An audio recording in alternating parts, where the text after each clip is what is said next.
Hey, good day, everybody. Still here for the Daily Market Pulse. It's for Tuesday, May 20th. Stocks indexes sinking. Fairly good size drop today in the indexes. We saw the Dow Jones falling 0.8%, so triple digits, and then some. So it looks something like, well, nothing like that. That's actually the TSX. Looks more like this big red candle. So we have the reversal candle at the top. We have the falling off the roof coming through 16,600, and then a slight bounce into the moving averages, and then now a fade through the 50 for the first time in some time, and then also right at the pivots that occurred back in late April and early May, with room still down into 16,000 range, possibly going forward. That's what we're looking at right now. With that, it means the VIX are likely to pop. We're going to take a look at that momentarily. So then we've got the additional reversal off 1885, the original pivot area that we've been watching so closely, that red solid line going there. We have the 50 directly below it, including several pivots. And then we have 1850, as well as the lower trend and channel line directly below as the next level of support. NASDAQ is that original decline. It's trying to go sideways. You can see for the last month approximately, it's gone sideways with a slight weakness in the last few days, or at least it's not quite making the highs that it made back at 4150 as of yet. If it goes any lower, then you're looking at 4050 to 4000 on the downside. On the TSX, it's right back to that pivot area just above 14,500, holding on with a 50 moving average directly below. So look for a possible move into 14,002 to 14,003. Otherwise, a bounce back toward 14.8 if they manage to do so. US dollar, Canadian dollar going sideways, holding support at 108.50.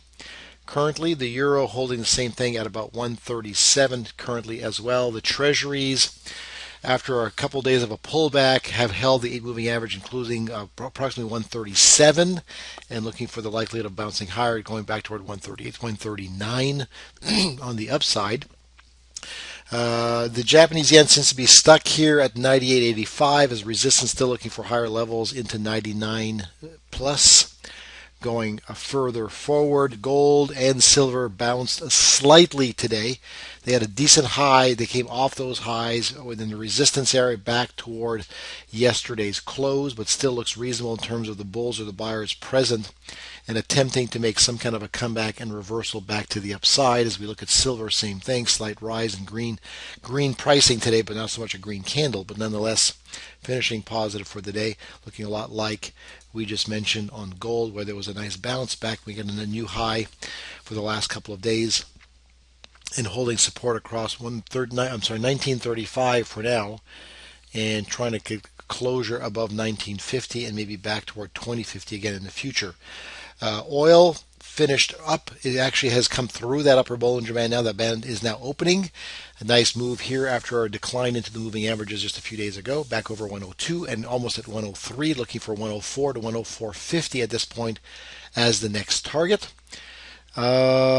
We can then look at the small caps. Small caps being that they're risk on versus risk off, have dropped off the 200 after dropped off a declining 20 and back to the support area of 108, possibly to retest the hammer, and maybe even as low as 107.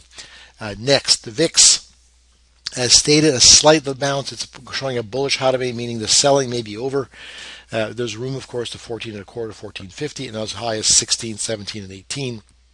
If it so desires to get rambunctious, as we saw earlier, how the markets could, in fact, start to fade lower on the Dow, and et cetera, et cetera. We'll see how that goes.